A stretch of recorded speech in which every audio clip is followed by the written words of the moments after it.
My absolutely beautiful Capricorn friends, and welcome to your horoscope for 2025. Where Capricorn this year, this horoscope is not to throw a bunch of information at you. This year's horoscope is crafted for you to have an experience with. There are 5 expert astrologers in their area of life that they're going to talk to you about this year. And the timestamps are in the description box down below because I want you to take this like you have the best, most delicious piece of cake at your table and you get to eat it one little bite at a time, savoring it, letting it hit your body, let it get in your palate, let it roll down your shoulders. Have an experience with your horoscope this year because it's built as a resource crafted to help you be your best and most successful and supported version all of 2025. So I'll be taking you through your general. Then we're going to have Miss Beautiful Rachel Lang taking you into the relationship development sector. Sama will be covering you in your financial. And when I say he's covering you in your financial, he is covering the financial. Kira is bringing delicious medical magic to our health and medical versions this year. And we're going to have Tiffany bringing us home at the end with a massively delicious dose of how to spiritually develop for the year, what to shed, where to grow into. So timestamps in the description box down below for everything. Now, Capricorn, if you do not have your 2025 digital transit calendar, get it now. My code is in the description box down below. It comes from our friends at Wise Skies Collective, and it brings those transits right to your phone. So when you're like, Stormy, what time is that actually happening in my time zone? Well, it'll tell you, because you're going to put it into your phone. It's going to go in your calendar. You can see where all of the transits that I talk about all week, all month, all year long are happening in your time zone. This allows you to participate in your astrology in a very different way. So if you don't have that resource, click down there and grab it. And if 2025 Capricorn is the year for you to start speaking the language of astrology or to advance your conversation skills, your astrological fluency, I would love to have you in one of my classes. Click in the description box down below. Come sit with us at my school, GAFA, the Grace Astrological Fluency Academy. I would love to be of service to you in that way. Now, Capricorn this year, okay, Saturn and Neptune are going to be moving into Aries, a fellow cardinal energy, and this is going to start to shape and give a different kind of conversation to your home life. Neptune's got an ideal and a vision of what this needs to be. It's going to also dissolve some things as well, but Saturn will bring a grounding force to help you reshape that energy. It's also going to bring a lot of compassion in, but we'll talk a bit more about that. Uranus is going to shift into that Gemini energy, and first of all, it's going to require some flexibility on your part, right? Your daily routine, your work life, who you're connected to is going to likely get really, really different. And you're also going to want to pay particular attention to your health sector as well. So there's plenty to uncover here. We've got a lot to talk about, and we've got dates, we've got charts, we've got timelines, we've got everything you need for you to be successful, okay? All right, beautiful Capricorn friends, let's jump in and see what 2025 has to offer for you. My beautiful Capricorns, and yes, 2025 has plenty of its own shakeups, but one of the shakeups we're not going to have is Pluto being in your sign anymore. And I think that this is done really good work, but it is a welcome change, especially this last few years as Pluto's been dancing in and out of your sign in Aquarius, in and out, in and out. And now it's going to take this full state to move into Aquarius and roll forward, really bringing a lot of transformation to your second house. So let's dive in here and look at these key dates of what else is going on for you as we travel in 2025. First of all, Pluto will be in that Aquarian vibration, lighting up your second house space until about 2043. So you're going to be working with massive transformation over here. Now, Pluto is not just about destroying and rebuilding in ways that are terrible. Pluto can just as much be a VIP energy as it can be the destructive energy that we're taught to be fearful of, which I don't think is necessary. But whatever it is, and depending on where you are at in your financial journey, know that this is bringing about not only a transformation to your finances and to your material security, but also the values and the value of what you have and what you offer and that you put out into the world.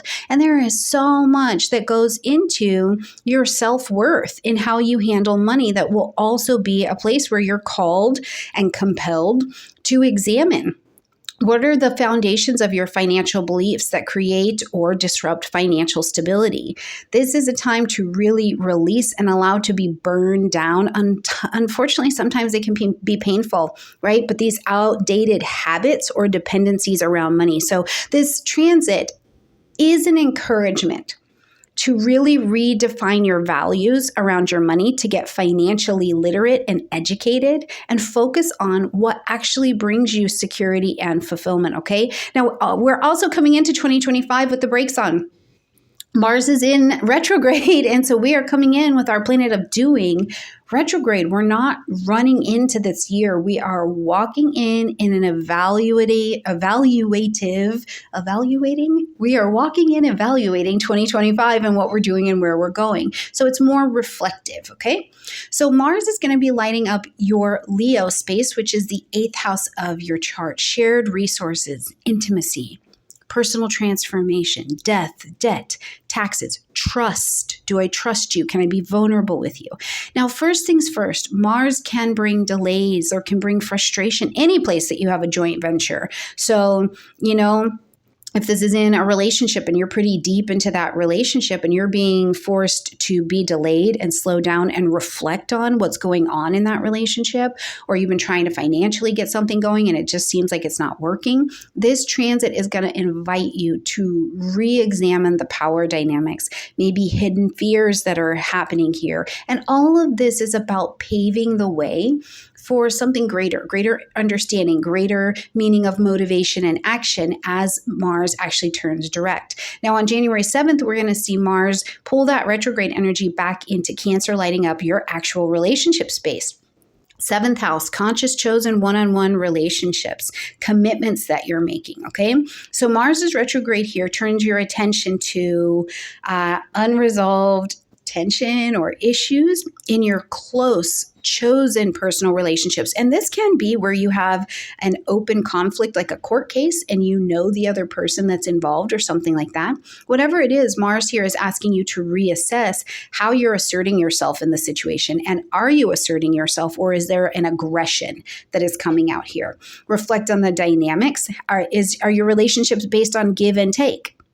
And if not, where do you need to address the imbalance? Because something unresolved is not going to feel like you can nurture this relationship. Now, the one thing I would say is that as a caution, if you can avoid making any major decisions about partnerships until Mars is out of its retrograde, February 23rd, I think you're in better shape. But of course, if circumstances are going to be pending, right? Results may vary. You have to make the decisions and trust your intuition the very best that you can, despite the astrology on YouTube, okay? All right, when we get to January 11th, we've got the true north node moving into Pisces, lighting up your 3rd house space, and it's going to put that south node in Virgo into your 9th house space.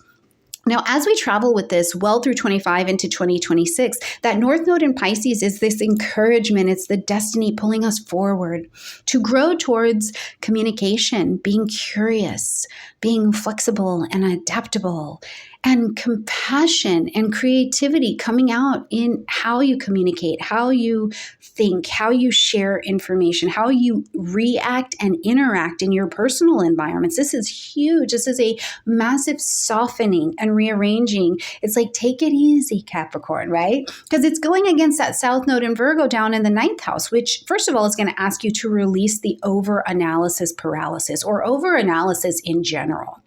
Any really dogmatic beliefs you've had, especially about I need to fight for this, or it has to be perfect, or it's not right. Instead, this is an invitation to use that Virgo energy well. Focus on the smaller details and the nuances of the people that you want to connect with. How can you use your word magic, your communication magic, to create connections in your daily life instead of, you have these rigid beliefs and this perfectionism, and it's not actually cultivating meaningful conversation with the people in your lives.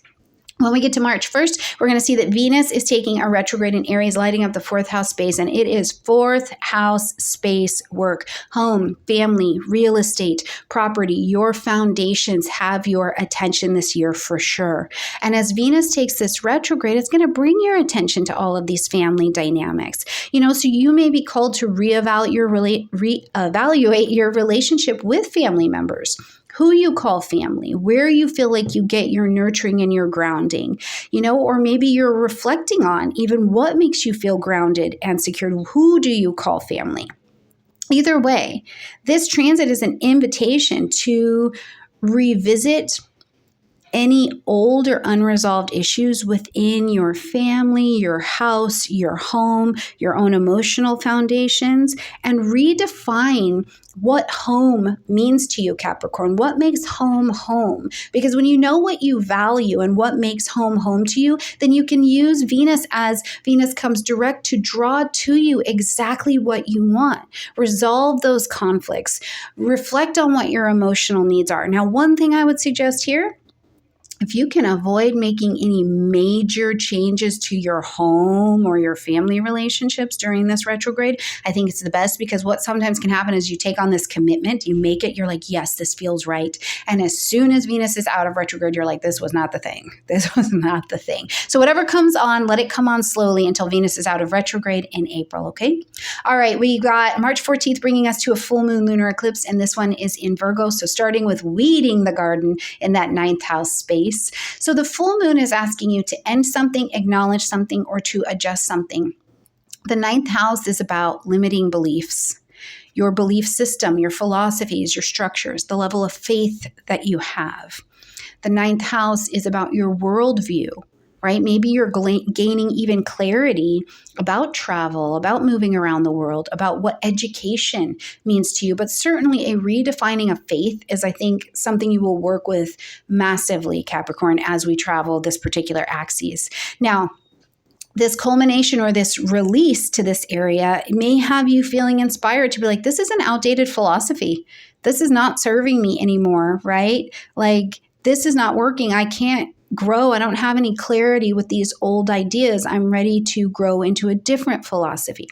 Anything that was maybe an issue, something unresolved around travel or around education, you could see yourself getting a lot more in alignment with that. You're reviewing it. And certainly over the next 6 months, we will see that this particular area of your chart, especially if you're teaching something, you sell something, you put content out there, you're going to be in a different alignment as we see you in September. March 29th brings us to a new moon solar eclipse back in this 4th house of Aries. Now, this is an ideal time to plant your seeds of intention for creating actively, Aries, creating a nurturing and secure environment. You have to like where you live. And that starts with your body, your spirit. How do you feel in your own little human container? And from there, we expand it out. Right? What makes a secure environment for you? Are you feeling inspired where you're like, I want a new chapter in my whole domestic life. I don't want to live here anymore. Or I don't want to live here like this. I want to make just changes. I need to move my home around. I want my furniture in a different position. Maybe someone's moving in with you. Maybe someone's moving out. Whatever it is, the opportunity to embrace and redefine creating a home space that you love, that builds you up and has support and is loving, is something I think that you get to really lean into this year. Now, Neptune will help with that March 30th as Neptune moves into Aries, lighting up this 4th house space as well, bringing this more dreamy and compassionate energy to your home life. So first of all, you may, honest to God, just feel drawn to being like, no, I need to create peace. Home has to be a spiritual sanctuary for me. I need to love my space. I want to go deeper into my space. Now, beyond that, maybe you want deeper connections with family members. The thing to remember is that Neptune's influence can also be a boundary blurring energy, right? So don't over idealize any expectation you have around your family, around what you're creating, right? It's like create the vision, but stay loose, stay flexible with it. Because if you can maintain a clear boundary while you're trying to create, and sometimes that's challenging, right? Because the unrealistic expectation in the vision is what really creates the problem. That it's not like I'm creating a spiritual center at my home and then they start doing construction and you're like, it's all trash. It's not like that. So just try and stay grounded, and Saturn will help with that. May 24th, Saturn is going to pop into Aries as well. Now, Saturn's presence here is like, okay, yes, we are going to have a disciplined approach to this home, to this family, to this domestic journey. And it's an encouragement for you to take responsibility for all of your domestic matters, right? How do you feel about you? That's on you. What are you doing to build your self-esteem? What are you doing to make sure your body's in some kind of good shape so you feel good about the form and the home that you live in? What do you need to do? And you're feeling called to it with Saturn. You need to take the responsibility, but it's not like anybody's making you necessarily, right? And you're building a strong foundation to live in, a strong foundation for emotional security. And again, Saturn here is going to have a much more mature perspective. And with Neptune here, it's a compassionate perspective on addressing any unresolved family issues or things that need to go on so everybody can just have their well-being. Now, when we get to June 9th, we're going to see Jupiter move into Cancer, lighting up that 7th house space. So Jupiter here is opportunities for growth and expansion. Absolutely. Very optimistic. I love it. But Jupiter wants you to have wisdom more than anything, and you cannot have wisdom without experience. So first of all, if you feel inspired to have deeper connections, deeper conversations, you want to go to that next level with people that you feel like you can align with. And again, it's not just romantic people. This is the time to embrace that and do it quite optimistically. Do it in collaboration. Be a collaborative piece, but realize you're going on the journey of the depth together. You don't get deep with shallow experiences, and Jupiter wants your wisdom. So you apply everything you know to the best of your ability in your relationships. Realize that what you know is only what you know. You don't know what you don't know. And so as things happen in relationships, you are a collaborative partner in this. What are you learning? Because the experience that you have, whether it is just so decadent and wonderful, or it is like, that does not nurture me. That does not make me feel home and like I can cultivate trust with you. Learn from it.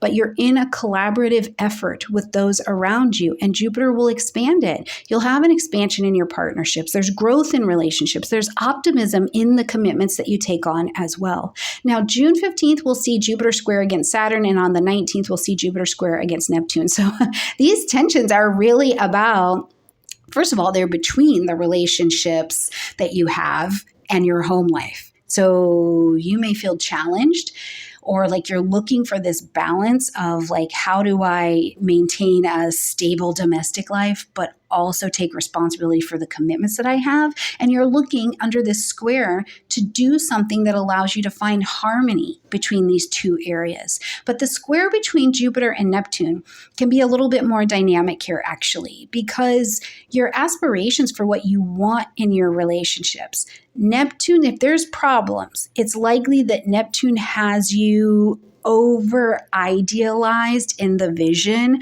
of what that needs to look like. And that is a great place you can know right now to just come back to square one and go, okay, I have an ideal vision of what I would like my home, my domestic life to look like, but am I in an over idealized vision of that? So watch for those lines and those boundaries to get blurred, because that's likely the place of the misunderstanding. July 7th brings Uranus into Gemini, lighting up your 6th house space. And so bring on the excitement, right? It's going to bring a break and innovation to your work routines.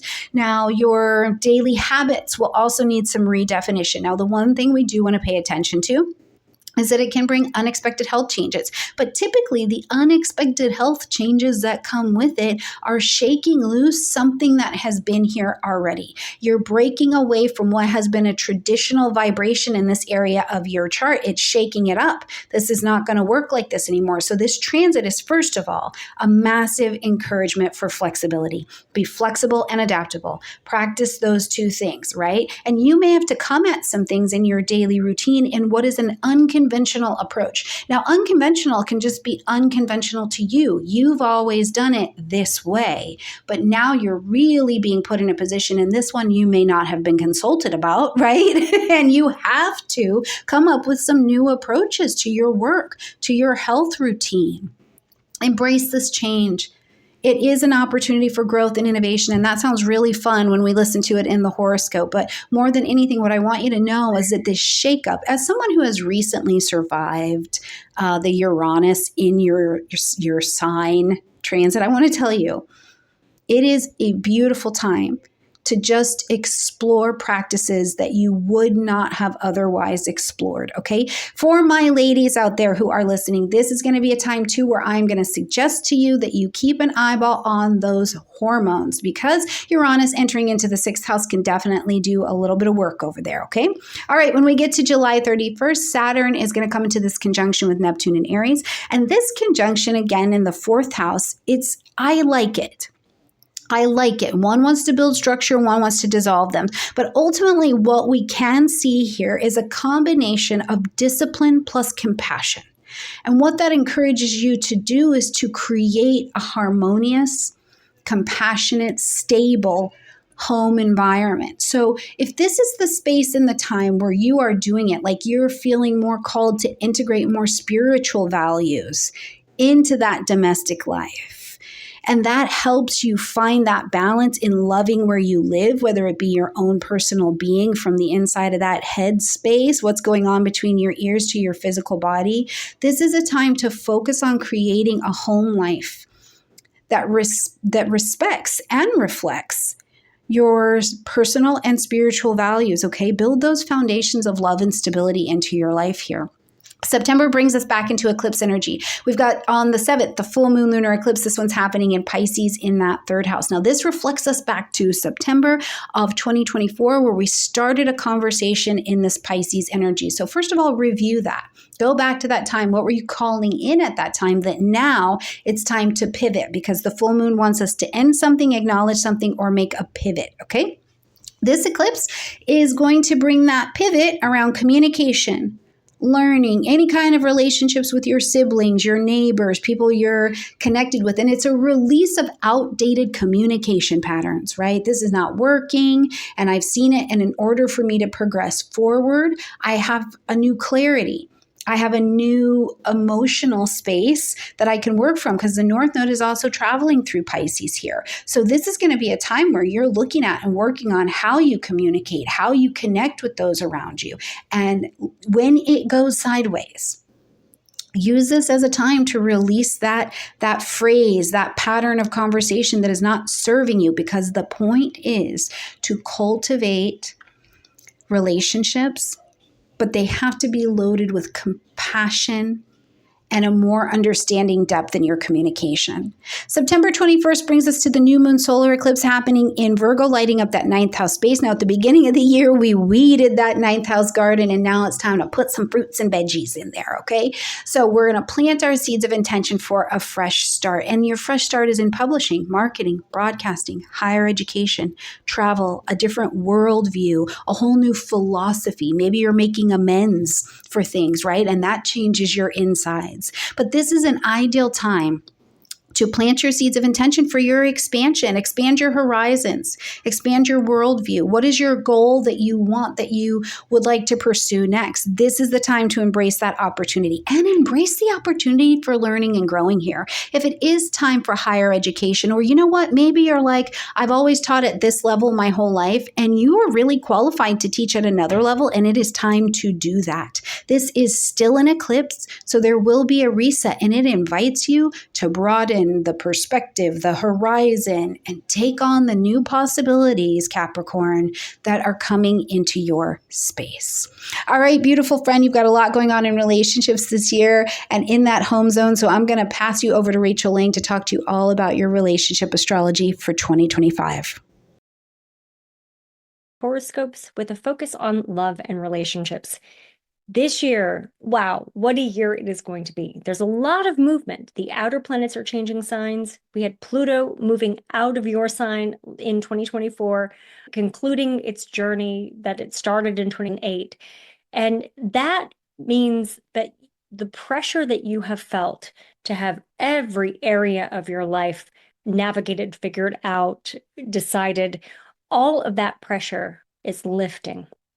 And you're still in the residual energy of that. But this year, you start to come into a sense of equilibrium, into a sense of balance.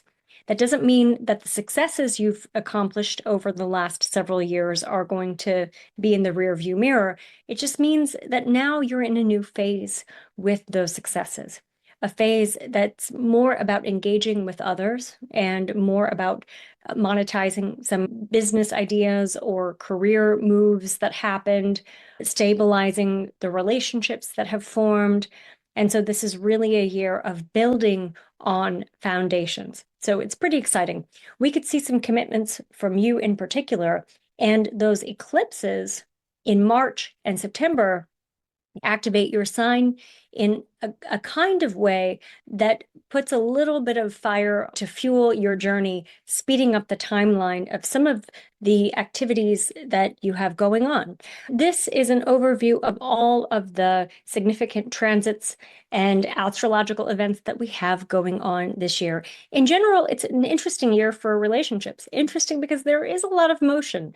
We have Mars retrograde, Venus retrograde. Both of these are what we consider our relationship planets.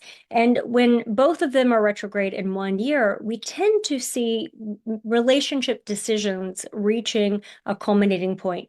And especially if you are on the fence about a relationship, or you maybe have been contemplating making a relationship change in any way, whether it's opening up a relationship and looking at conscious non-monogamy, whether it's deciding to be single and move away from relationships, whether it's committing and falling in love and getting married, or having children and starting a family with your partner.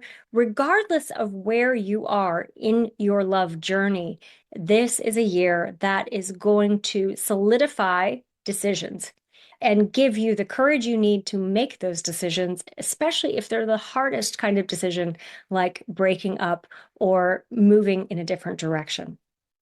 So this is a significant year for those kinds of things. The other thing, too, that's happening that's noteworthy for you this year is that Jupiter is in Cancer, and it enters Cancer on July 9th of 2025, and it stays there until July 29th of 2026. And Jupiter is the planet that brings about blessings. It's the planet of expansion. And so it tends to magnify anything that it comes in contact with. And when it's in your opposite sign, it does two things. One, it magnifies polarity. So you're very aware of the differences between yourself and others, especially those who are closest to you and your partner. But also, it can open your heart for a really big experience of love. Everything with Jupiter is big. And so by being aware of what's outside of yourself, which anything in our opposition is in the position of the other than self, by being aware of anything outside of yourself, you start to grow a sense of longing for connection and a desire to connect with someone. A lot of times this does manifest in a positive change in your love life. We start the year with Mars going retrograde, and this is interesting because Mars goes through its retrograde journey in your opposite sign of Cancer. It stations retrograde in Leo, and it's opposite in Cancer. But we end the year with Mars moving through your sign, coming full circle for you.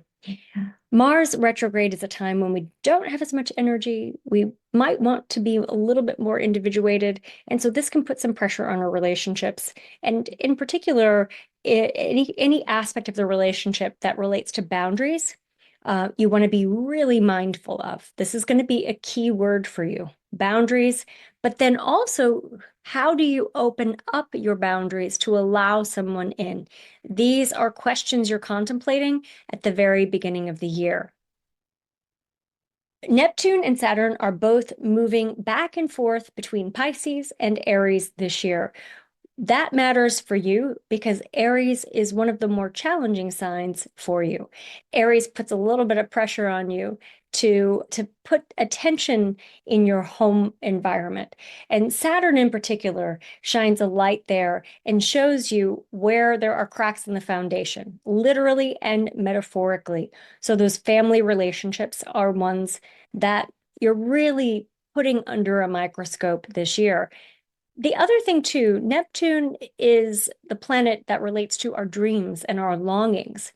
And with Neptune moving into Aries, that is a time when you could be more aware of the family relationships that need healing, things that aren't the ideal. And any aspect of if you're married or you're in a partnership or you're in a roommate environment, anyone who's living with you, there can be waves of emotion. And the thoughts that accompany those emotions are ones of, did I make the right choice? This isn't the ideal that I thought I was going to be in, or this is so incredible. When is the other shoe going to drop?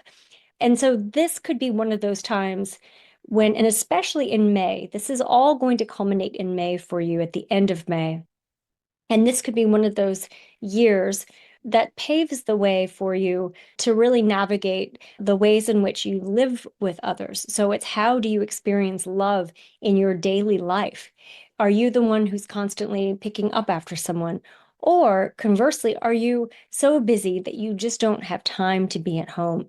If so, it's time now to make some minor adjustments before Neptune and Saturn fully move into Aries next year, in the early part of next year.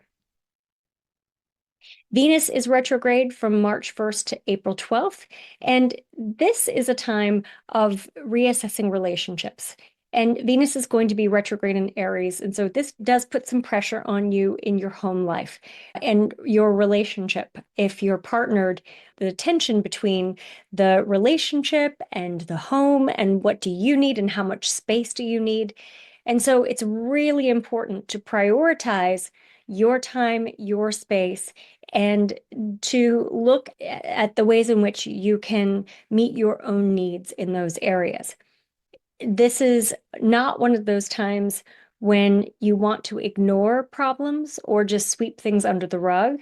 This is a time when things are going to come up to the surface, come into the light for you to rework. And the ultimate goal is for you to feel more at home in your space, more at home with yourself.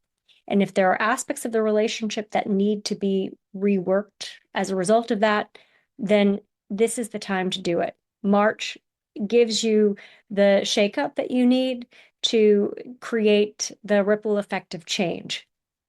One thing, too, I think is a possibility.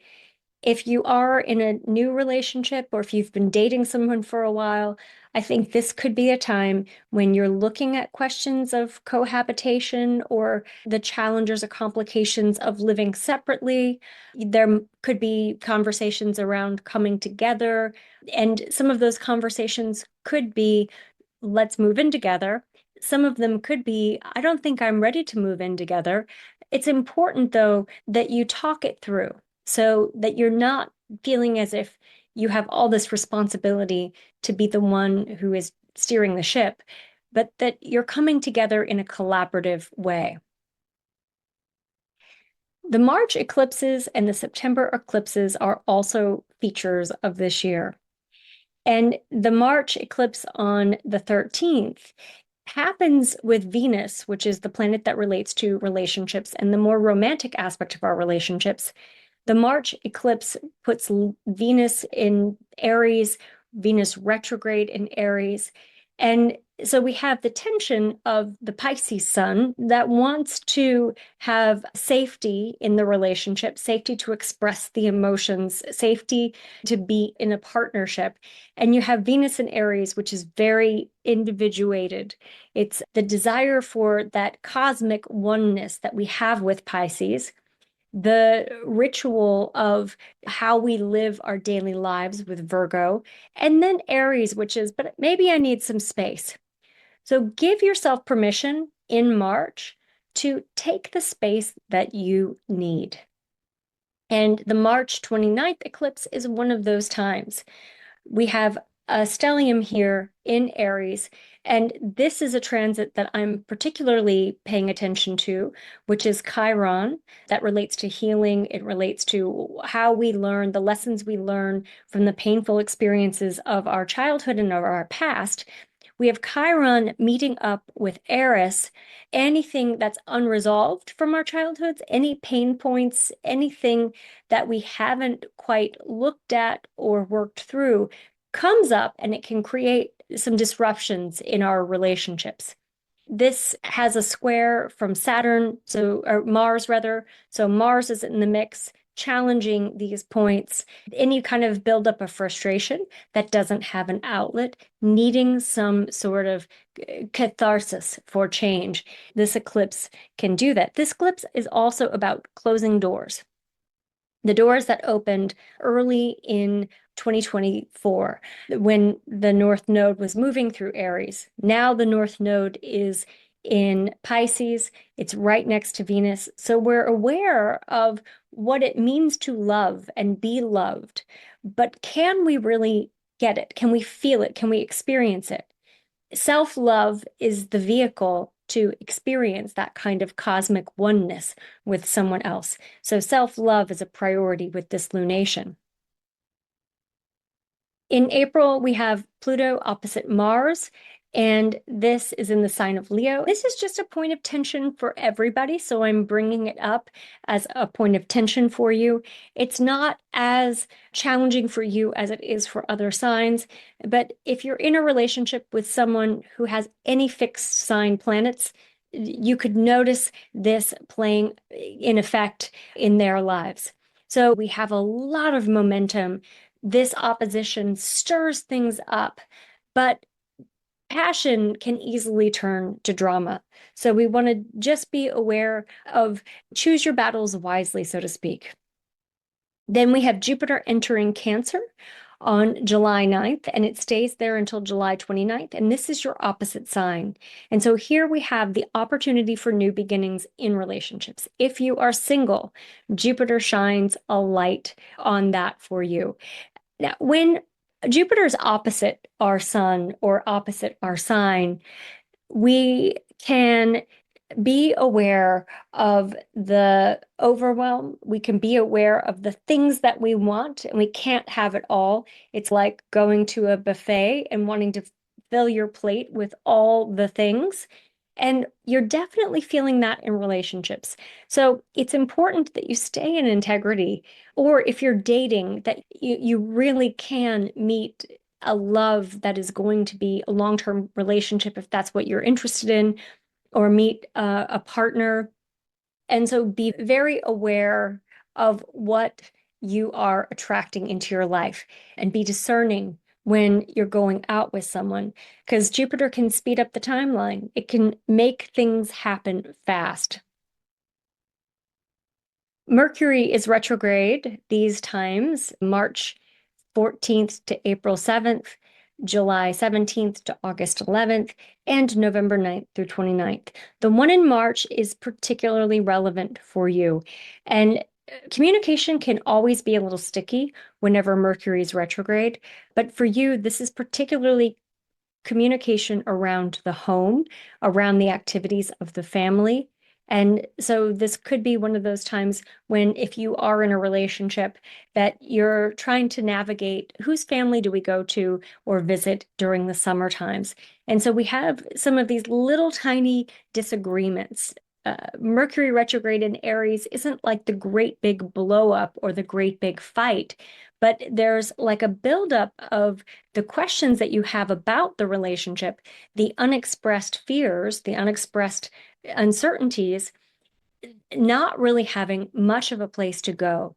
So my sense is that if you hang in there and you keep staying the course, if the relationship is flat or if it's not feeling as passionate, that these times of stress can actually be times when there's a motivation to change. And so I think they're entry points to resparking that passion. And so, in some ways, I think you don't have to do much. You just have to stand still. And in doing that, in making the commitment to just stand still, then it shifts the energy just enough for there to be a breakthrough. The eclipses in September are that breakthrough. These eclipses signify beginnings and they also signify endings. And I'm going to fast forward to the September 21st one, and this is a solar eclipse. And I want to point out that this is happening in a compatible Earth sign. And Virgo is actually a sign that relates for you to your own insight, your own philosophy, your spirituality, your beliefs, your faith. And so here we have a mindset adjustment about what you think about love. And you know what they say, that mindset is usually the first signifier of change. If you want to change something, change your attitude about it, change your thoughts about it. And here's what you're doing in the fall. You really are making some adjustments, moving maybe from the glass half full perspective of I'm alone, this is hard, relationships are not easy, moving from a mindset that is more restrictive or more limiting to a mindset that is, what if it is fun? What if it is easy? What if I don't have to analyze or overthink things? And that's what Saturn in Pisces here is offering you the opportunity to do. It's saying, let's focus on the companionship aspect of a relationship. It doesn't have to fit all of your needs. Bring people into your life to fill those other needs. Mars in Libra has it is challenging your sign through September, and it's involved in this lunation, but it's really pushing you to do some self-reflection and navigate a path forward in relationships that is going to be something that is more liberating, more free. We also have the sun and moon meeting up at the 29th degree. That is a critical degree. That is a degree of endings. And we have Saturn at the 28th degree, also the last degree of its respective sign. And we have Mars right there at the last degree. So you are really moving away from some things, some wants, some attitudes, some beliefs around relationships, and you're moving toward the unknown in terms of expressing new relationship dynamics. So for some of you, this might actually catalyze the change that is needed to break away from a relationship, especially if it's an unhealthy relationship, or if you just haven't been able to shine your light in the relationship, or you feel like you've been hanging out in your partner's shadow. This is a breakthrough moment that allows you to untangle the threads of connection that keep you from really living your brightest light. Even if you decide not to make a major change in your love life, just having the awareness of what needs to change sometimes is enough to provoke a change. But this is a turning point for you. And it's not just in your romantic relationships. It's in your professional relationships too, and your friendships as well. So, of new beginnings are going to be following this, but it's not for about 3 or 4 months after this. So, this sparks the shift, and this can instigate the activities of those larger relationship changes, but you might not see it come to fullness for a little while after this. So all of this is happening, and Uranus is moving into Gemini. Now, Gemini relates to the day-to-day affairs of your life. And so it's the routines. Who's picking up the kids? Who's making dinner? And Uranus dips into Gemini from July 7th to November 8th. This is a good time for just cleaning house. And there's a real relationship between your home space and your experience in love and relationships. And so I could see some changes happening in your habits, in your daily routines, and in the decluttering and the way that you keep up your space, maybe even some renovation, some redecorating. And all of that is going to have a ripple effect to open up space for you to attract someone new in, or if you're in a relationship, to fine tune some of the details of that relationship, the way that your habits intersect with one another's, the way that your little idiosyncrasies balance out and match one another's. There's a lot of fine tuning the details of your life, and that also includes your relationship. And then toward the end of the month, we move into a time where things are more stable. November is a more balanced energy. We have a grand water trine that happens from November 15th to the 17th. And that is one of those transits that allows for a free flow of compassion and empathy and love. It's like your heart is open, and then it's followed right by the Mars Capricorn season in December, where you can ground all of that emotional experience in creative endeavors, in holiday shopping, in taking a little journey like a holiday vacation or a road trip. And so it's like all of the upheaval of the beginning of the year starts to level out in October and November. And then in December, it's your season is starting. And so here is where you can settle into the path of 2026, which is really about how do you stay centered, stay balanced with all of this wild energy and wild change. So let yourself create some stable structures in the form of your friendships, in the form of maybe hobbies that you take on, just organizing principles of your life that can be comfortable, that can build community for when we get into 2026 and those outer planet changes that we've seen previews of in 2025 come to their full transits and their full new cycles. So here's a mood board, and based on that, the concept that we just talked about, finding stability in the midst of this wild, fluctuating energy, that's really what this image is about.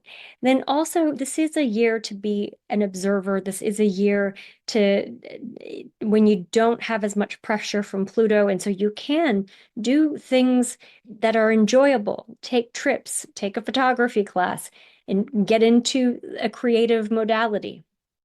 This is a year of commitment. It's a year of stabilizing commitments, maintaining and keeping commitments.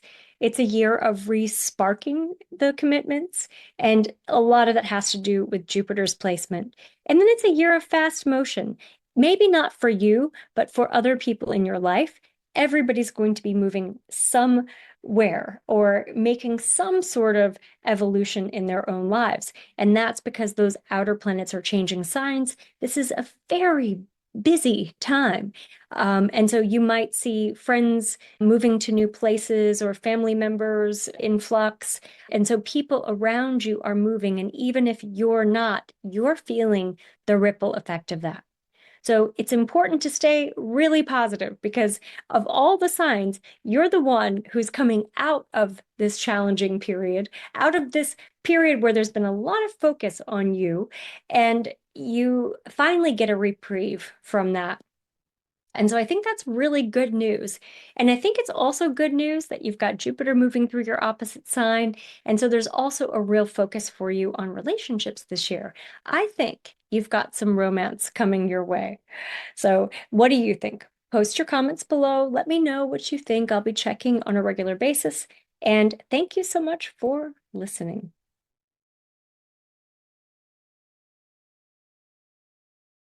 Capricorn, you guys will have the North Node entering Pisces in your third house, which emphasizes communication, local communities, short trips, and everyday environments.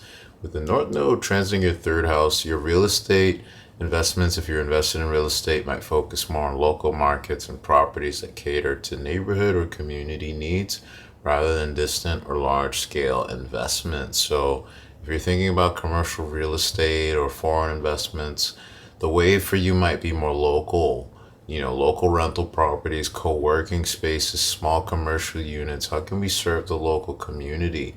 Whether it's short-term rentals too, or more multifamily homes, or educational properties, student housing. I have a client who does really well with student housing as an example.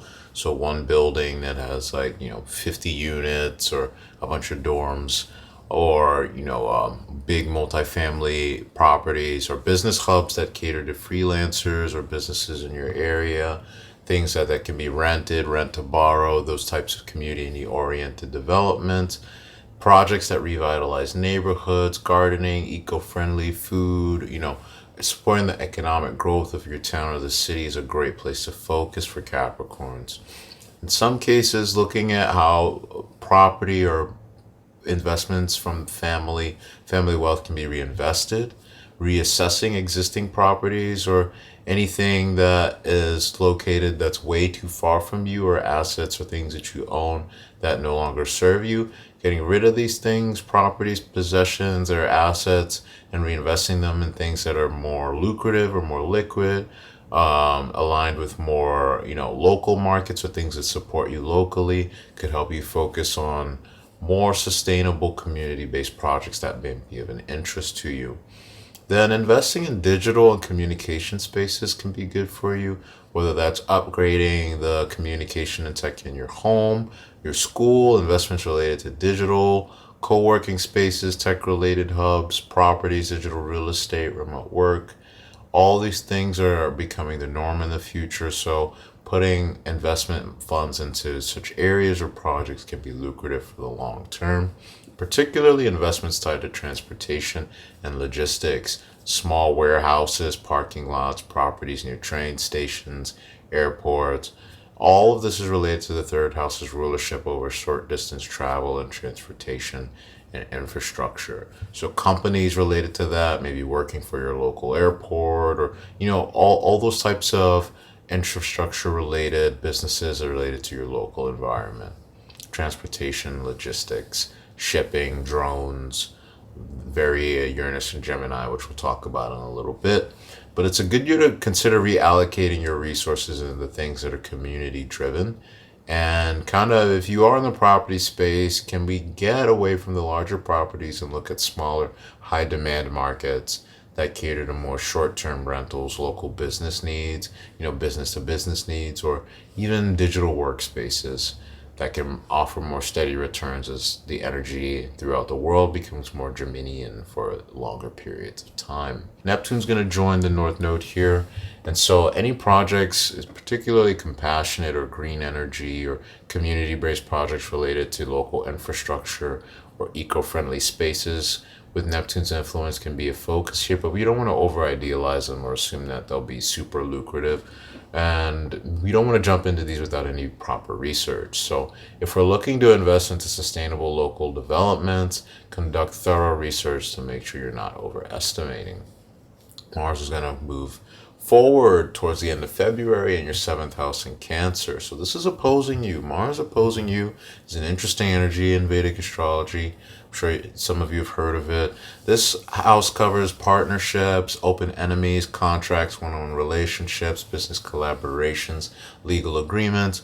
With Mars going direct here, this is a good time to address any shared financial commitments, maybe bringing some of them to an end, and in some cases renegotiating terms and partnerships, particularly if they involve any loans or joint obligations. So refinancing looks good here. If you or a spouse or a business partner have existing loans or mortgages, this might be a good time to renegotiate them. You might be able to lower rates or get a better deal or better terms on whatever that business partnership might be, or whatever the contracts are that need reevaluated. And look out for favorable terms. Strengthening financial security in joint ventures can be really good for this energy.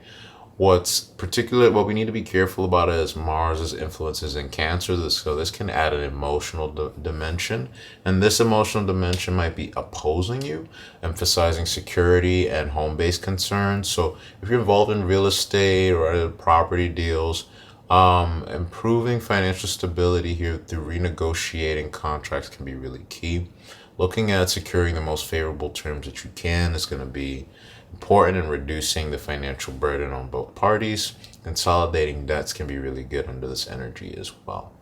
Now we see a full moon in Virgo in the ninth. The ninth rules higher education, travel, law, foreign places, purpose, meaning, and our relationship to a higher power. So a promotion or opportunity in the health sector can come from international educational connections. We might be spending money on higher education. We might be thinking about expanding our expertise through skills and through learning something, getting certifications that help increase how much we can earn in the marketplace.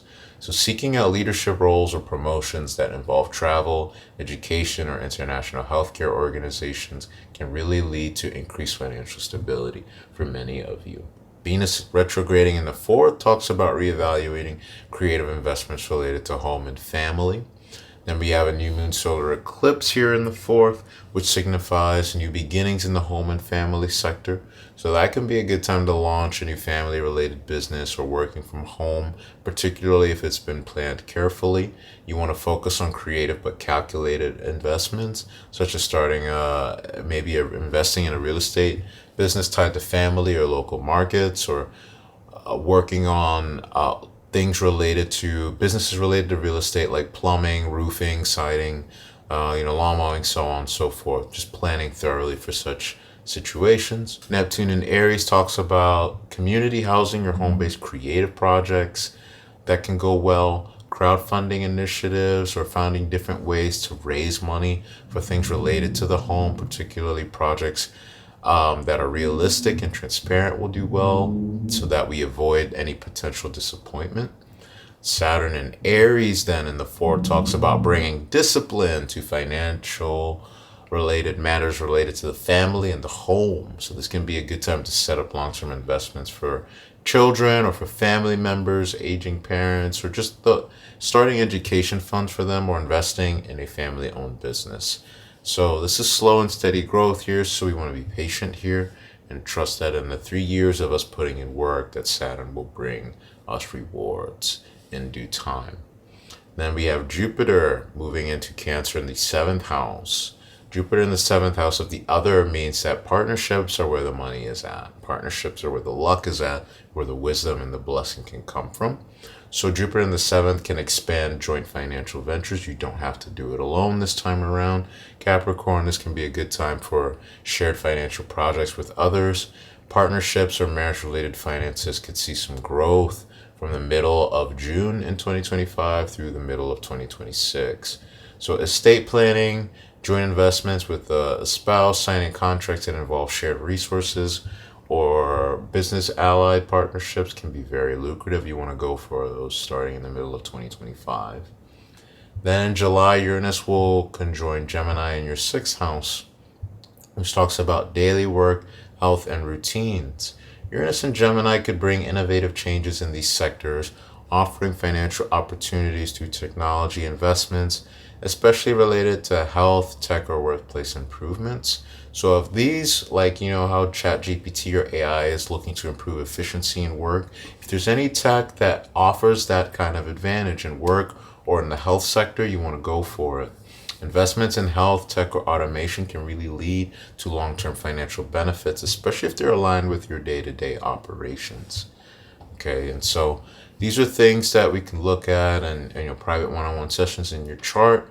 But I would say, it's a year where your finances are heavily influenced by joint ventures, real estate, and potentially some creative family projects. You want to be cautious with speculative ventures during the Venus retrograde, but really take advantage of the positive financial potential that's coming through in long-term planning, particularly around shared resources and local investments. There's also some benefit in investing in technological and health-related investments. If you're curious about which stocks or sectors I recommend, you can check out my 2025 yearly report, which dives into which ones that I'm looking at and why, based on the financial astrology and the fundamentals behind them. And so, such technological and health related investments, they can offer some innovation driven growth for some of you Capricorns. And you've had now Pluto spending so much time in your sign. Now it's moved into Aquarius in your second house. So that's really going to power up and transform the wealth story there for you guys over the next 20 years. And so something might need to be let go and changed in terms of how you view the way you earn money in order to really clear the way for that blessing to come through. But that's really also bringing some more tech into how you earn. That's what Pluto is going to want to do and reveal what's hidden from you from your health and body as well. All right, so look into those things, and some profitability and lucrative changes and blessing is likely to come your way. Good luck to you. Be well. One love to you, and peace.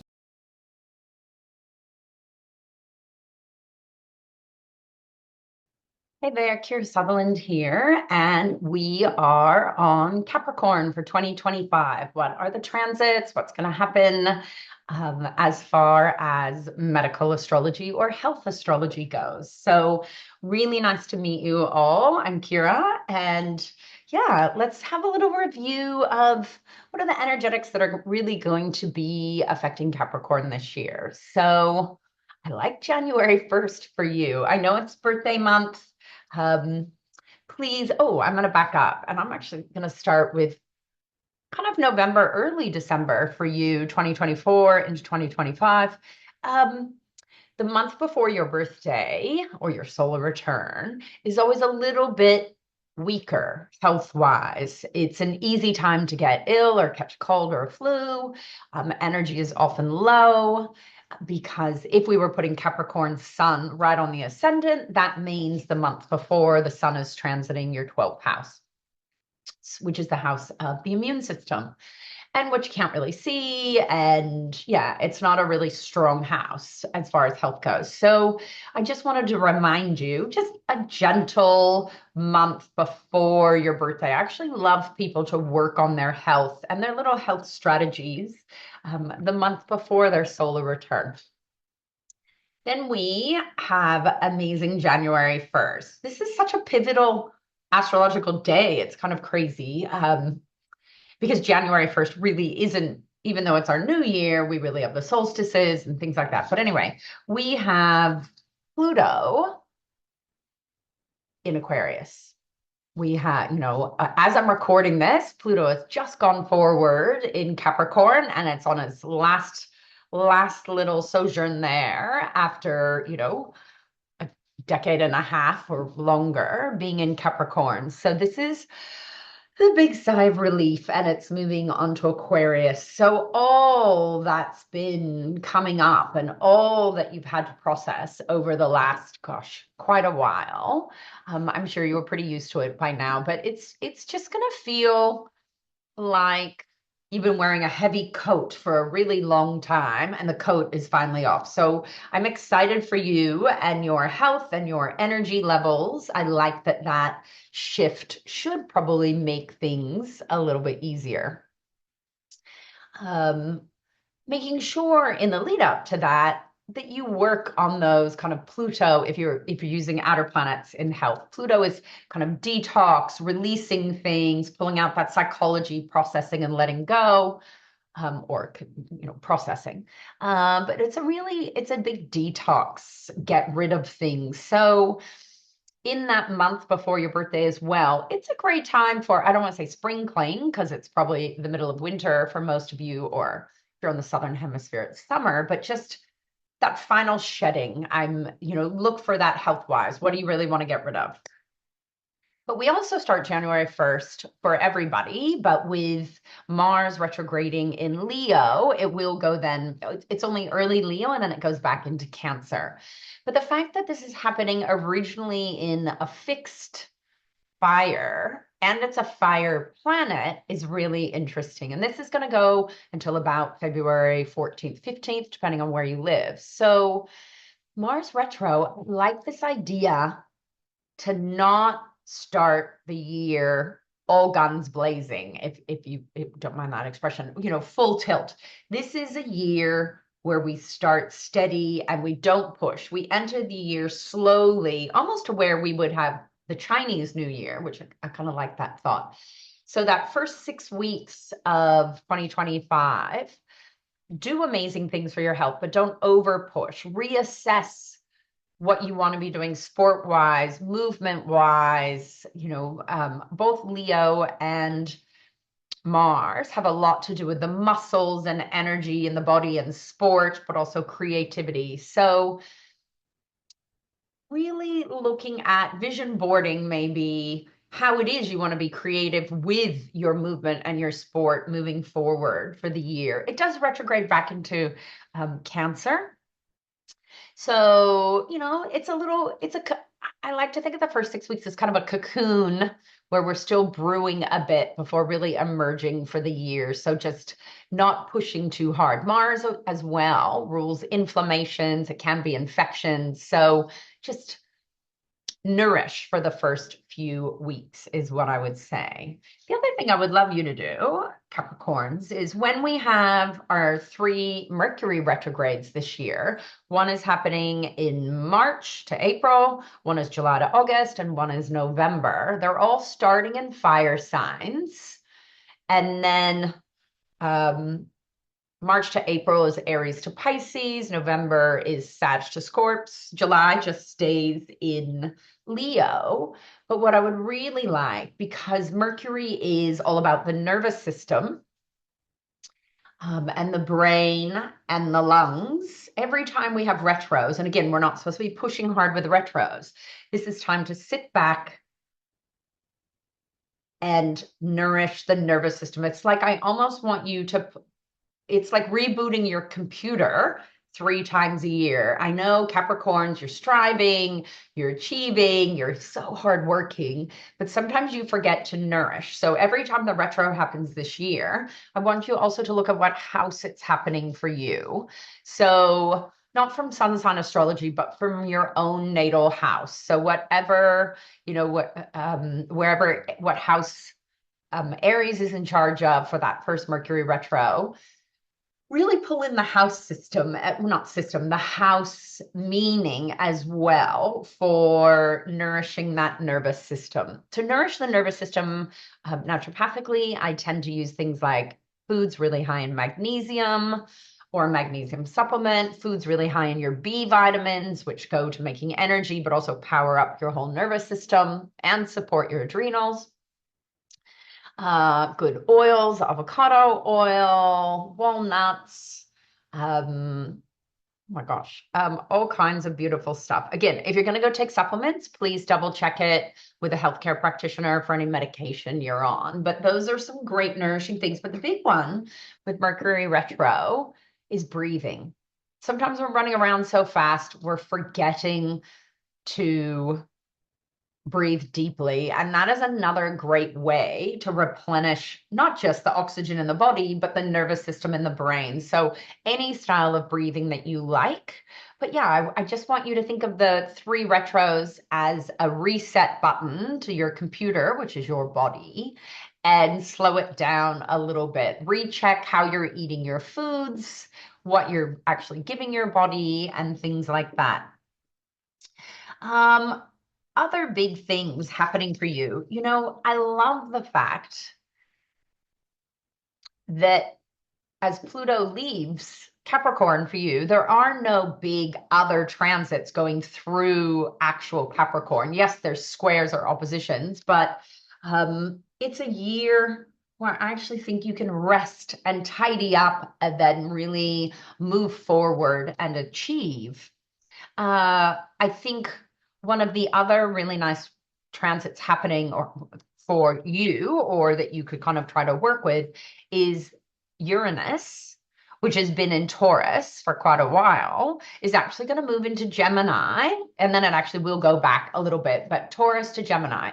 And so while it's in Taurus, you have this beautiful trine happening still. And Taurus is very much about the physical body, grounding, another beautiful earth sign. So, with Taurus, with how we value things, I think it's a great time for you as Capricorns to check in with how you're valuing your body, how you're valuing the food you're choosing.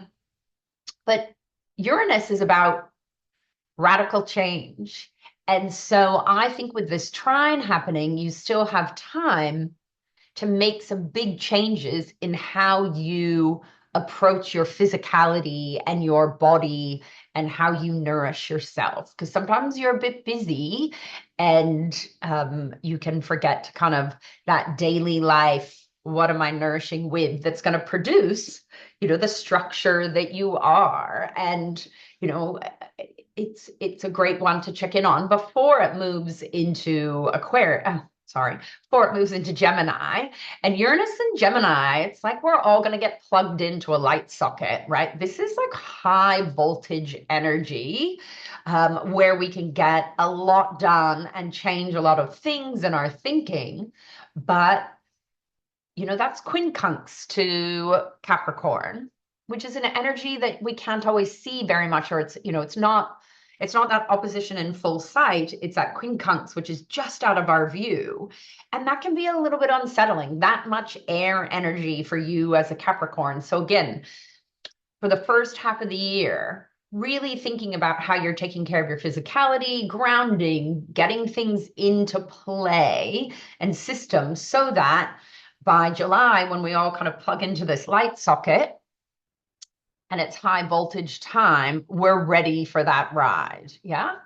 Also, last but not least, your beautiful, I'm going to say beautiful ruling planet, Saturn. I actually, in medical astrology, Saturn and Capricorn rule bones, skin, skeleton, ligaments, tendons, connective tissue. I just did say skin, I think. So it's all your what holds us up and what holds us in. It's about those structures and those boundaries and your foundations to live within. And, it's been in dreamy, this beautiful, I keep saying beautiful. I love Saturn. Saturn does rule chronic ailments, restriction, underfunctioning. But I also like to think of it as our backbone, where we have to go in our chart to re-find our center. So I would love you to check in on where your Saturn sits in your chart and how can you nourish yourself with that Saturn? Where do you find that stillness? And because not moving, staying still is it's Saturn. The original ruler of sleep is Saturn, because it's in sleep where we rejuvenate, but we also stay still. And there's actually chemicals your body creates to keep you still while you're in the REM state. So yes, dreams and sleep is also a little bit Moon and Neptune these days, but original ruler is Saturn. So look at where your Saturn is and how you can nourish it for the year, where you can go to find your stillness and rejuvenate, realign with your backbone and your structures. But then also with Saturn moving from, it's been in dreamy Pisces for a while, and it's moving off into Aries in May, although it will retrograde in September. But as it moves from that gorgeous Pisces, while it's in Pisces, again, that's sextile to you, Capricorn. So a little bit easier, a little bit more flow for that Saturn for you. And then it moves into what it is square to your sign. And that's that adjustment. And it's why I want you to plan ahead so that when we go into that square, you're adjusted to be able to kind of really implement and move forward with those things and habits that you've put into place. Okay, I think that's all I have for you right now. Excited. I think it's a great year to kind of, not relax, but take that deep breath, work on those, work on some stillness as you are also climbing that mountain and moving forward. It's a lot of like planning and organizing this year, because you're going to have that bit more freedom without Pluto sitting there right on top. So have a great 2025, my Capricorns.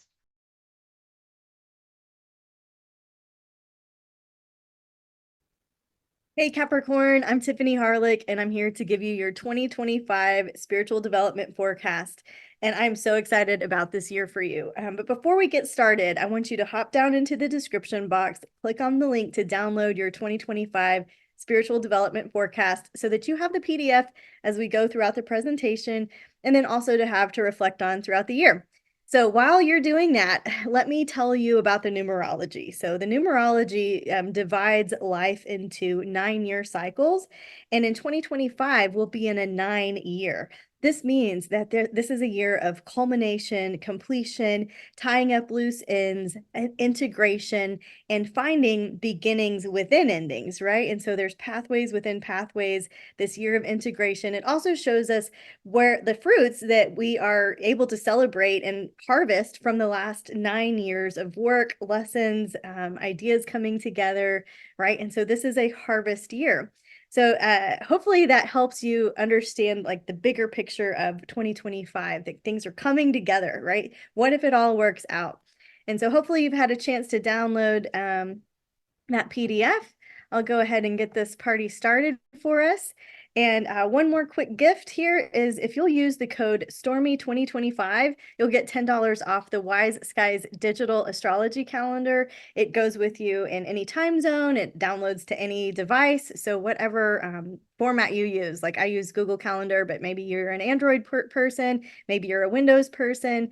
But you can download this digital astrology calendar and you'll get all of the planetary aspects. You'll get the lunations, the eclipses, the retrogrades. And by the end of the year, you'll have a better grasp of astrology. And you'll also be able to use it to just kind of plan your best timing, right, for special events and decisions that you're making throughout the year. So let's jump in. We're going to talk briefly about what are the planets in terms of spiritual development. I'm going to give you your quarterly breakdown. So each quarter, a little theme to anchor into, and then your major theme for all of 2025. So in terms of spiritual development, right, Mercury rules the nervous system. The nervous system is really important because it determines the quality of our decisions and our choices and our mindset. And so if you have great biochemical neutrality and you're making peaceful decisions from a place of a calm center, that's awesome. But if you'll notice, what are the quality of your decisions when your nervous system is in fight, flight, fright, or freeze, right? It changes. Venus shows how we spend and receive our energy. Mars shows us our spiritual mission statement. Jupiter gives us insight about our faith. Saturn gives us insight and information about our discipline. Uranus represents our spiritual network, like those groups of friends or groups of people that help us stay accountable to our own personal development. And Neptune shows us what is dissolving. Pluto shows us that subconscious gold, that buried treasure that brings like the dark into the light, working with the duality of like the shadow side and the light side of things. Chiron represents the master healer in our charts. And then the moon represents intuition and psychic ability. So if you are new to your psychic abilities, you were born wise, you are psychic, you do have the gift, we were all born with it, and your physical senses extend into the metaphysical world. And so if you would like some training with that, I have an awesome product called 40 Days of Spirit that sends out 1 email a day to help you with tools and strategies and techniques to understand your gifts. We also have the nodes, right? So the nodes, the north node represents the head of the dragon. And so this is like what we're reaching for, what we're digesting, what we're chewing on, what we're needing to embrace. And the south node shows us what we are eliminating, what is no longer good in the system, what needs to go, release, and let go of, eliminate.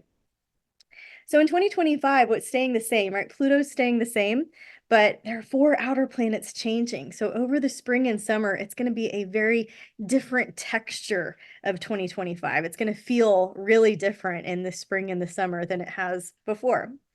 So for you, Capricorn, this first quarter of the year, I'm going to ask you to go slow, to have patience, that there is a beautiful work unfolding through you, and that Rome wasn't built in a day, and that these big changes, you're being set up for success, you're building a foundation. But this first quarter of the year, I want you to go slow and have some patience. And let's explore why.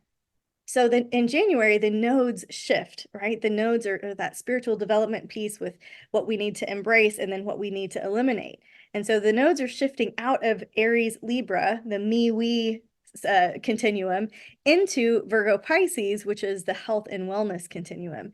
So Virgo is ruled by Mercury, Pisces co-ruled by Neptune, Jupiter, and there's a lot of dualities with practical Mercury and spiritual Neptune, right? And so this duality means that we need to embrace the best side of Pisces, compassion, creativity, spirituality, being in flow, and let go of or eliminate the challenging sides of Virgo and Mercury, where we can be overly analytical, overly critical.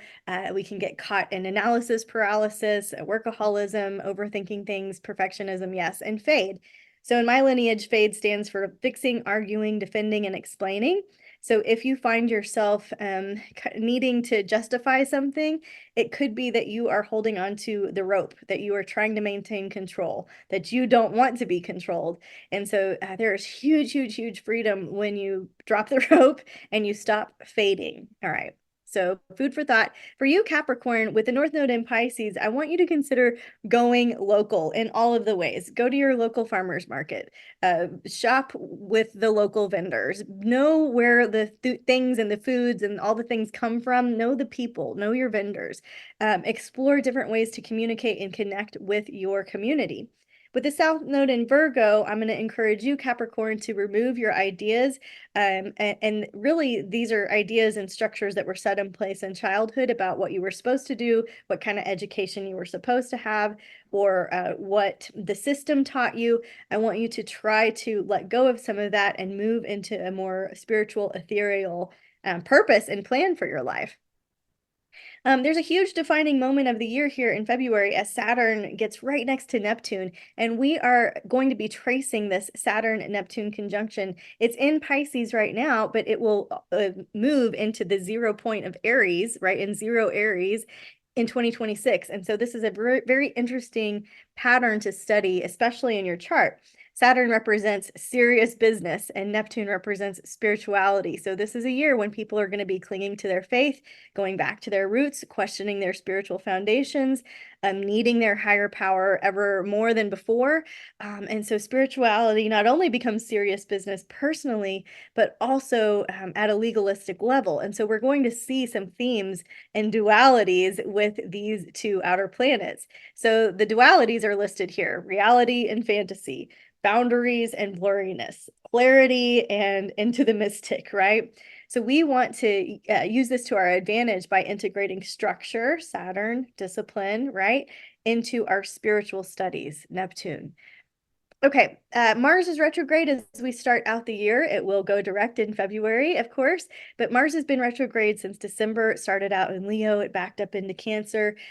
Mars retrograde acts like a mini Venus in the sky, and so it can be kind of subdued. There can be irritability, restlessness, discontent, kind of some tension that we don't know why we're having these big, huge emotions because we haven't like gone deep. So if you're seeing somebody's emotions spill out, realize it's not about the insert topic that they're talking about. There's some deeper wound under there. So this is a time for emotional navigation. And for you specifically, I feel like it will be in the sector of your partnerships, your karmic relationships, the people that you know you have soul contract work with, both personal and professional. And so if you're noticing some emotional tension or you're not really clear on how you're feeling about something, wait it out, give it some time, flirt with it, be patient, sleep on it. And then you're going to come out with clarity, right? But you just need, for this retrograde period, you need to be aware that people are experiencing some emotions that they might not know where they're coming from. And so you have the advantage of astrology and you have kindness and patience to be able to see through that and to see people as suffering and to offer them your tools and resources as well. So as soon as Mars goes direct, Venus and then Mercury will go retrograde. So Venus retrograde is like a mini Mars in the sky. And so now we have Mars direct and Venus retrograde, which is that mini Mars. The retrograde offers time for us to redo things, reevaluate, resolve, recharge, what the batteries of our heart, Venus, the way that we spend money, the way that we spend our energy, right? The way that we share our heart space with people. So some good things to do during Venus retrograde are reconnecting with old friends and loved ones, really being in acceptance with who people are versus what we want them to be, making heart-to-heart connections, right? What not to do is making big, huge, drastic changes to your appearance, haircuts, things like this. That you usually have some kind of buyer's remorse or some kind of regrets with big, huge, drastic changes and spending. Again, a reminder, we don't want to fade, don't fix, argue, defend, or explain. If you find yourself justifying something, or ask yourself, am I trying to control an outcome? What part of me really needs to be seen and heard? And does it have to be by this other person, right? If my problem is out there, I'm always going to be in a place of really stuckness. But if the problem is in here and I can see where I set the ball rolling and I have emotional responsibility for that, then I'm going to be just fine because I can work on me, right? But I can't change other people. So Capricorn, this is going to be some more tension, misunderstanding when it comes to communication with loved ones. You're having the cosmic advantage and being able to see through that and ask people what they really mean and to not take anything personally. Don't rush to conclusions, and then just know that you're going to find a better way to articulate how you're feeling, and so are they. So it's going to be good, right? Then Mercury goes retrograde in the same area. And for you, this is going to continue to affect your home relationships, your domestic situation, and the way that you are communicating. And so you might need a different communication strategy. You might need to listen more. You might need to talk more. I don't know. But the idea here is that communication can be strained. There can be delays. There can be misunderstandings. And so using that gift of like, here's what I hear you saying. Here's what I think you need me to do. Is that correct? Right? Do your routine maintenance, right? Your air filter replacement, check your outlets, make sure your pipes are good. Do all of the regular home maintenance type things. Stay on top of it. Okay, we have 2 eclipses here in March and 2 later in September. So the first eclipse, right, it's a full moon lunar eclipse in Virgo. And so Virgo represents our service, what we're devoted to helping humanity with. It represents our work. It represents the details of life. And it represents our health and our day-to-day routine, right? Our day-to-day routine, what we ingest, what we take in mentally, emotionally, physically, that is an indicator of our health, right? And so all of us are going to have this power surge or power outage when it comes to Virgo things.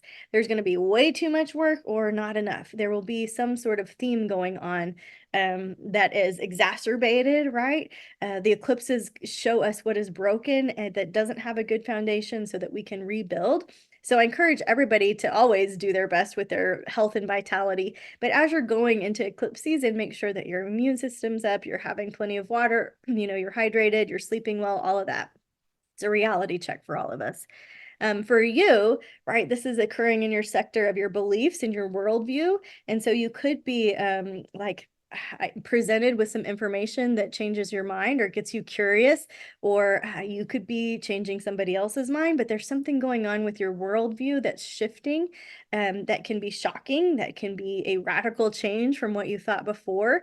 It's a good time also to consider your travel plans, to consider what's on your bucket list, not to travel, but to consider your travel plans and any pilgrimages you want to take, any sabbaticals you want to take, any mission type work you want to do to be with community across the globe. This eclipse is giving you more information about a lunar family cycle that started in September of 2023 and will culminate in December of 2025 this year. So work with your astrologer to look at these dates and degrees in your chart to see if you can identify some patterns or themes that are unfolding for you. And as we go into this March 29th eclipse in Aries, I want to remind us all that your eclipse moment can happen 90 days before, right? Up to 90 days before. So you might have your eclipse moment, that's the Aries one or the Virgo one, up to 90 days before. So just being aware of these themes will help you be like, okay, yeah, that was my eclipse moment. This one is in 9 degrees of Aries. It's a new moon, so it does kick off a new 2.5-year cycle now that will culminate in June of 2027, which is a very interesting year to study in astrology. Aries eclipses have speedy effects. They rise up hot and fast, and they dissipate quickly. They are not as draining as some of the other eclipses. So it's just like this spark of heat, and then it settles down quickly. It's in a fire sign, so watch out for fire hazards. Be cautious around heated moments and heated decisions. We see people, the fire builds and then they make a quick decision, whether it's quitting a job, quitting a relationship, moving, doing something very drastic quickly that can later be regrettable. But sometimes the pressure builds to kind of push you off the cosmic diving board and jump into the next season of life. So there are no mistakes, but just having awareness around, yeah, there's pressure here. And is this the time to make this big, huge decision? Or do I not need to gamble right now? Do I just need to allow the pressure to inform me that something is changing? So this eclipse shines a light on your home and family life. This is a big theme for you this year, trying to get settled down at home, trying to settle domestic relationships, trying to just help you feel that sense of security and stability and peace that you want to feel with a long-term investment in your home. So home and property, ideas, opportunities could suddenly appear and suddenly go away. So this gives you this opportunity to be like, okay, I know what I want now. So it's just giving you more information. Neptune's going to move into Aries at the end of the first quarter here, and it will it will dance in and out of Aries, but it will leave Aries in 2039. So Neptune blends and it dissolves and it spiritualizes. It's the mystic, it's the ocean, it's the waves that bring up some treasure and then take something else back into the depths. And Neptune's moving from water sign, ethereal, compassionate, intuitive Pisces into fire sign Aries, right? Very different. You're going to notice this shift, right? This first quarter, you're going to feel that shift from Neptune moving out of Pisces and into Aries. Aries, trailblazing, pioneering, discovering, inventive, feisty, creative energy, right? And so for you, Capricorn, oops, I have a typo here. So this puts an emphasis on your home and family dynamics. So changes is what that's supposed to say, to your home and family dynamics. And I want you to be inspired to create a better living situation for yourself, or address some kind of family issues or domestic concerns in this once and for all type of approach, so that there's no lingering threads or cords between you that are negative with anything going on with your family or your home. So property clearing, family counseling, things like this. I want you to focus on practical solutions. And then also the challenging side of Neptune is when we are having delusions of grandeur, or when we are having illusions of what we want to have happen. But just be aware of unrealistic expectations that you might be putting on your what's possible with your home, with your family, with your real estate, with your nest. My friend Celeste came up with this fate and free will. So fate having to do with Neptune and free will having to do with Aries. My fate is I have curly hair. My free will is I can style it however I want, right? And so your fate is, right, like that you are here on earth, that you've got a home, and your free will is what you do with it. So this really puts a lot of responsibility in your court for your own happiness, for your future. Okay, the second quarter, you're going to see more emphasis here on home, right? On home and family. Saturn now moves into Aries. So we've got Neptune there. Now Saturn moves into Aries here in May 25th. It will stay there for a 2.5-year period. Saturn is kind of that cosmic granddad in the sky that was in the military, that has boundaries and predictions and order. And there is you're on time, and there's a long-term vision for your life, and there's a savings plan in the future. Saturn also represents our duties, our responsibilities, things that we don't want to do, or things that we thrive with doing sometimes, depending on your constituency. Saturn represents our fear, where we have to face everything and rise, right?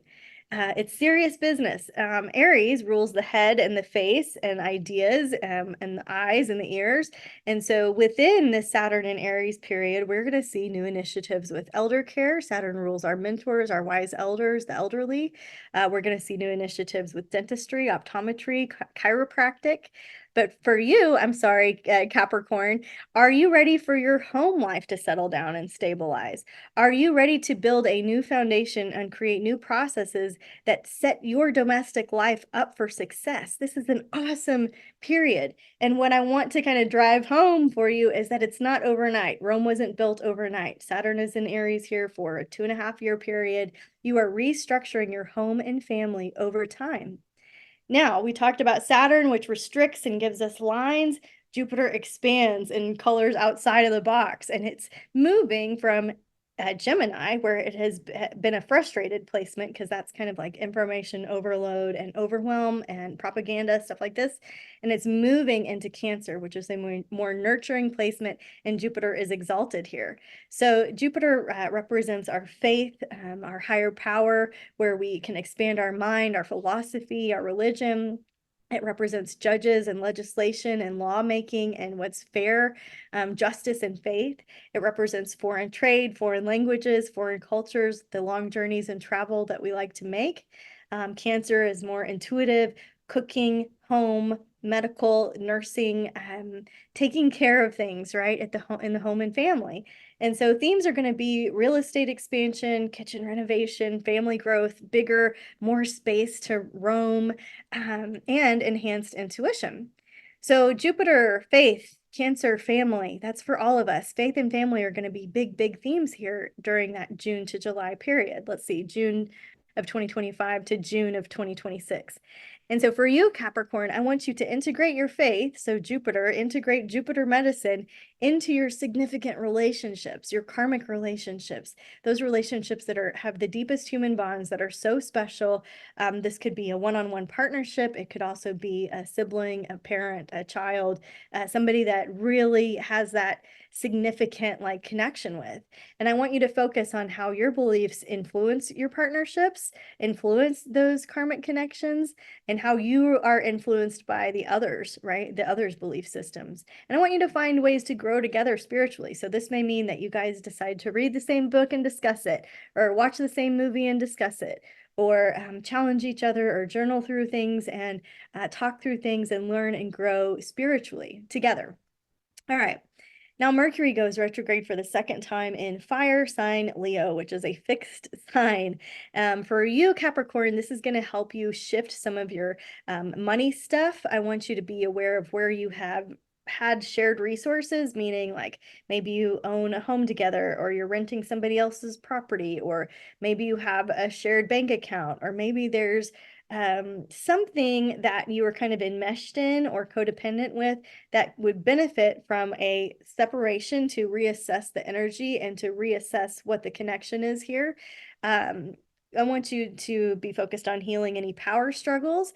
So this is falling in your 12th and 11th house. This feels like facing fears, power struggles. This is like Mercury, when the mind starts chewing on things and obsessing over things. I want you to, again, drop the rope and rediscover what it is that you need to know about how you're spending money. If you're spending money from a place of fight, flight, fright, freeze, if you're spending money from a place of abundance, what you think about provision. And I want you to recirculate the light. So this isn't about getting bogged down and getting super analytical, right? South Node's in Virgo, we're letting go of analysis paralysis. North Node in Pisces, we're leaning into that ethereal spiritual time. And so what are some of the spiritual lessons you can learn about how you spend and receive your money, and how you share your resources with people, which can be a good thing. You might find that it's a time that you're more benevolent. It might be a time when you're needing to be more conservative, but you're going to go on this journey and study that and learn. Okay. Third quarter. So there's a season for everything, right? And that's what I want you to understand. This July through September, there is a season for everything. There is a purpose for everything. There are no mistakes. We are running a marathon. This isn't a sprint. We aren't expecting Rome to be built in a day. We are making slow changes over time, and we're taking the time it takes now so that your long-term vision and goal for your life is secure and stable. So Uranus is moving into Gemini. So Uranus is here in July. And so Uranus is the great inventor, the great awakener. It represents shock and awe and lightning bolts and big change and disruption, right? And so it's been in Taurus, food, finance, physical body, sensuality, material possessions. And it's moved into Gemini here from July 7th onward until 2033, a long time. So Gemini rules information, wrists, shoulders, chest, like in terms of the lungs. Gemini rules curiosity, our mindset, the quality of our nervous system health. Gemini rules classes and what we want to learn and the information that we want to digest. It rules siblings and public transportation, and it rules media, like how the word gets out. It rules, yeah, so many things. And so here are some themes, right? The United States has gone to war every time Uranus has been in Gemini. Will we have an information war? Drones, right? The first aerial photography was invented during Uranus and Gemini. Solar flares, educational reform, innovation with surgery or medical procedures having to do with those body parts that Gemini rules.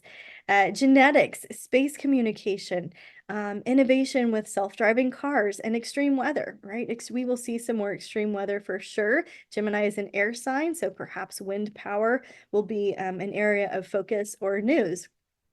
So for you, Capricorn, this is going to be a long period, right? With radical changes in your work, your job, your daily routine, how you serve other people. And so for a while, you've probably been feeling like, I know kind of what I want to do, but I don't know how that's going to evolve. I don't know what it's going to look like.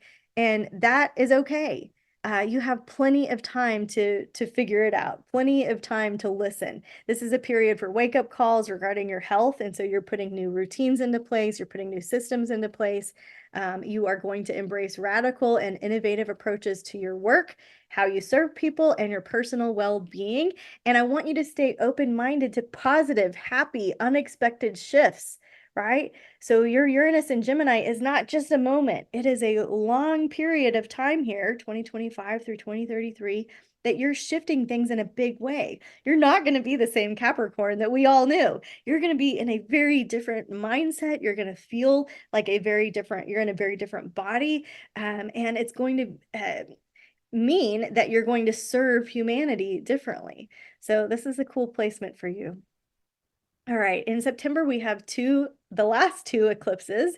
This one, September 7th, is in Pisces. Pisces eclipses tend to be more draining, watery, weakening, drowsy. In 2024, we had the headlines during the Pisces eclipse were things like the pool was closed, the water was contaminated, we had to boil water notice. I had a friend that had a mold in her house, and there's more water media. So this isn't predicting bad things. It's just, hey, let's be smart. Let's get our water filtration systems in place. Let's have clean, healthy water that we are using to cook with and feeding our pets. Let's bless our water, right? Like the work of Masaru Emoto. So Pisces needs to disintegrate. So something in your life that isn't built on a firm foundation is needing to be eliminated, to be removed slowly, right? And so it's not the Aries fire sign hot fast one. It's this watery, draining, fading kind of a feeling. And so for you, Capricorn, I want you to really stay focused on what it is that you're wanting for yourself, because there's going to be a tendency to allow confusion, delusion, or other ideas in. And I just want you to kind of have those healthy boundaries around your mind, putting on like spiritual armor to protect your mind, whatever practices that you have in your tradition to keep a clear and clean mind. This could be removing sugar, alcohol. This could be adding more water, right? Healthy water. And it's a time that you are just going to have to not hang on to those thoughts that were coping mechanisms that served you in survival when you were little, and let them go, right? You're not in survival. You don't have to have your coping mechanisms anymore. And so once you name them, they are released, right? And so this particular full moon lunar eclipse, the themes started back in March of 2024, will culminate in June of 2026. And here are the dates you can work with your astrologer. All right, the last eclipse of the year is in 29 degrees of Virgo. So it's the same as before, right? So the first eclipse of the year was in Virgo. The last eclipse is in 29 degrees, which is the anaretic degree. It can create a sense of urgency, intensity, a strong desire to make a decision, but yet undecided, indecision. So this is the wake-up call when it comes to Virgo things: health, routine, service, how you serve, what you do. For you, this is falling in your sector of education and travel, so higher learning, things that broaden your horizons, that get you thinking about foreign cultures, that welcome foreign cultures in. That help you expand your horizons by seeing something from somebody else's point of view, right? And you can travel in your own home. You can watch the Discovery Channel. You can flip through old photo albums. You can take yourself on your own magic carpet ride journey, or you can physically plan to go places. But around this time, there's going to be some shakeup that helps you realize, like, oh, this is part of my bucket list. This is part of my long-term goals for my life. And this is what I want to do. So this starts a new 2.5-year cycle that will culminate in December of 2027, which is a very interesting year to study in astrology. All right, we made it to the last quarter of the year. All right, so here's what we're going to do for you, Capricorn. We're going to consider here that the future's so bright that I gotta wear shades. All right, I told this to the Sagittarius friends too, but I feel like it's fitting for both of you. You've got to stay focused on a bright future. This is a long year of many ups and downs, changes. The texture changes. You can feel like you're in unfamiliar territory. And so I want you to just stay focused that the future is bright. Like, if I could give you one mantra, Capricorn, it would be that the future is bright. So Mercury retrogrades in Sag and Scorpio, so fire and water. Here you are, an earth sign. And I want you to realize that this is a time to rewire any of those thought patterns, Mercury, that really aren't working for you, to discover more, reflect, what have I learned about my nervous system health? What have I learned about the quality of my decisions? What are my secrets? What are the things, where are some things that I self-sabotage? And do I need to spend some quiet time alone this November? So this dances between your 12th and 11th house. And so you're also going to have some time to focus on your friend groups. Are you hanging out with the people that are serving you best, that you are serving best? It's a two-way street there, of course. What kind of people are you surrounding yourself with? Is your network holding you accountable in ways that you appreciate? Who are you talking to? This could be a time when you're reestablishing your audience. What's your message and why are you pursuing it? So making some edits, right, around your message, your friends, and realizing that you might need some more alone time, and that downtime is not wasted time as seasons change, right? The future is bright. Here's your main theme. It's going to be financial stewardship, Capricorn. So how you spend money is a reflection of your spiritual decision-making process, right? How you spend money and how you treat money is a reflection of how you are with your higher power, your relationship with your higher power, your relationship in terms of spiritual development is how it is in one way is how it is in all of the ways. So your financial stewardship is a huge thing to be focused on this year. You're going to be reevaluating what commitments you have, what your values are. It could be that you're deciding that you want to tithe to communities that are in need. That could be right in your own back door. It could be like that you make a list. When I told you to go local earlier this year, that you might be voting with your dollar, that you might be spending locally, that you might be aligning your spending habits with your core beliefs and really redefining how you are managing your resources. What are your resources? Pluto represents resources and power. So your finances represent a side of you that has power, that has a say, right? And I want you to seek innovative approaches to your financial security. So the streams of income that you've always had, maybe it looks different in the future. Stay focused on that future is bright and that you are open to new ideas, new ways of receiving income, and new ways of feeling provision, provided for, financially secure. And I want you to let go of any spending habits that just aren't in alignment with the kind of Capricorn that you want to be. And just, drop at the rope and stop, right? And refocus and pivot. So financial stewardship is something I want you to be considering all year, but also as Pluto stays in Aquarius, you have a long time to work with this theme. This is something that you could be incorporating into your work, your service, your family. This is something that you could train yourself on and then help other people with. This is something that you could take classes on or give classes on. But this is a huge, huge, huge theme. All right, Capricorn, that brings us to the end of the year, which means I'm just going to remind you one more time to use the code STORMY2025 to get $10 off your digital astrology calendar so that you can let the universe have your back and you can follow the astrology all year long just by looking at your calendar where you already are on your phone or your tablet or your laptop and just get the vibe for the day, right? If you've enjoyed working with me, I'd love to stay connected. I'm Tiffany Harelik. Don't forget your free horoscope PDF. I'm on YouTube. I've got a podcast. I send out a Friday astrology forecast in a newsletter. I offer a spiritual development membership. I would love to have you in the fold. And I mentioned the 40 Days of Spirit product, which is an email product that goes out from day 0 to 40 that gives you spiritual development tools and strategies to understand how you receive psychic information for your own decision-making process for yourself. I do offer retreats. In 2024, we were in Tulum and Austin. In 2025, we're going to do Santa Fe and Malibu. Hope you can join us. And that's it. So my main message for you, for all of us, is to love each other. We are called to love each other. It's that simple. All right. And so on behalf of the 2025 forecast team, we are all wishing you a very happy and prosperous new year. Well wishes for you and your loved ones in 2025. And be sure to stick around because we're going to have other gifts throughout the year right here on this channel. And thank you for the opportunity to be a service to you, Capricorn. Have a great year and namaste.